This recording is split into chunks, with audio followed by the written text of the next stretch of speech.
Assalamualaikum warahmatullahi wabarakatuh.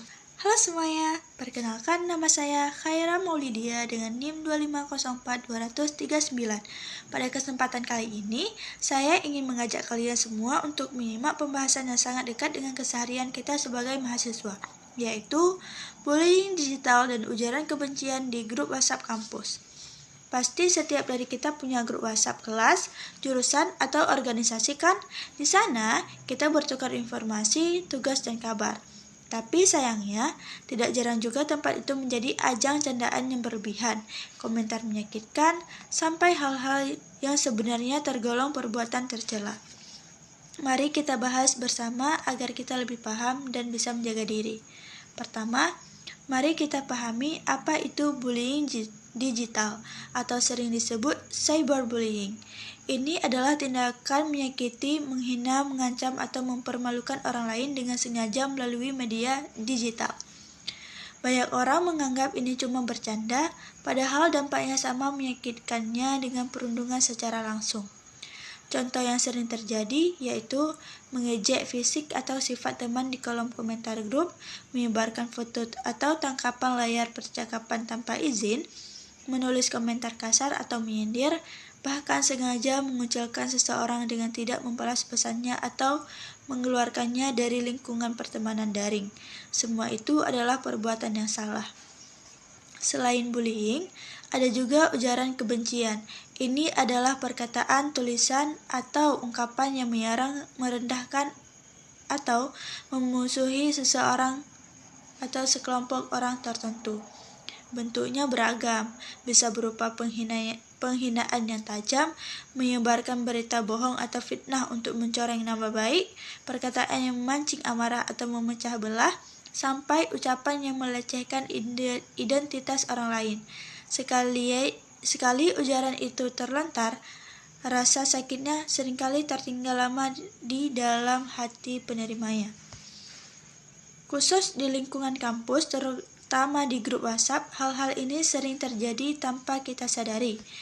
Misalnya, mengolok-olok teman karena penampilan, cara berpakaian asal daerah, atau kondisi ekonominya. Membuat meme, stiker, atau gambar editan yang mempermalukan teman lalu menyebarkannya ke grup. Menyebarkan gosip atau cerita buruk tentang orang lain tanpa ada bukti yang kuat. Memberikan komentar merendahkan saat teman salah menjawab atau kerjakan tugas. Seringkali pelakunya berkata, cuma bercanda kok, tapi bagi yang disakiti rasanya tidak ada lucunya sama sekali. Lalu, apa sebenarnya dampak dari semua ini bagi orang yang menjadi sasarannya? Secara perasaan, mereka akan merasa sangat sedih, cemas, dan takut setiap kali harus membuka aplikasi pesan. Rasa percaya dirinya perlahan hilang, merasa tidak berharga dan tidak diinginkan di lingkungannya. Akibatnya, konsentrasi belajar terganggu sehingga prestasi akademiknya menurun tajam. Dan yang paling serius, hal ini bisa memicu gangguan kesehatan mental seperti depresi yang butuh waktu lama untuk pulih. Kita tentu tidak ingin melihat teman kita mengalami hal seperti itu kan? Jadi, sebagai umat Islam, kita memiliki pedoman yang sangat jelas mengenai hal ini. Allah Subhanahu wa Ta'ala berfirman dalam Al-Quran surah An-Nahl ayat 90. Sesungguhnya Allah menyuruh kamu berlaku adil dan berbuat kebajikan. Keadilan di sini artinya kita harus menghormati hak setiap orang untuk dihargai dan tidak disakiti. Kita tidak boleh memihak lalu berbuat zalim kepada orang lain, serta harus bersikap jujur dan objektif dalam menilai sesama manusia.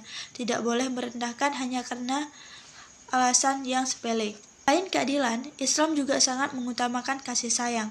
Rasulullah SAW bersabda, orang-orang yang penyayang akan disayangi oleh Allah yang Maha Penyayang. Sayangilah orang yang ada di bumi, niscaya yang di langit akan menyayangimu. Hadis riwayat Tirmidzi. Bentuk kasih sayang ini sangat sederhana. Ucapkanlah kata-kata yang baik, hargai setiap teman tanpa membeda-bedakannya, dan ulurkan tangan membantu saat mereka kesulitan. Bukan malah menambah beban dengan kata-kata yang menyakitkan. Maka dari itu, sikap yang benar bagi kita umat Islam adalah dilarang keras menghina sesama manusia karena setiap orang memiliki martabat yang mulia di mata Allah. Tidak boleh memberi julukan buruk yang menyakitkan hati. Tidak boleh merendahkan orang lain karena kita tidak tahu siapa yang lebih mulia di sisinya. Ingatlah bahwa menyakiti hati orang lain adalah dosa yang sangat besar dan amal kita bisa terhambat karenanya. Adapun langkah-langkah untuk mencegahnya yaitu selalu berpikir dulu sebelum menekan tombol kirim. Tanyakan pada diri sendiri, apakah kata ini menyakiti orang lain?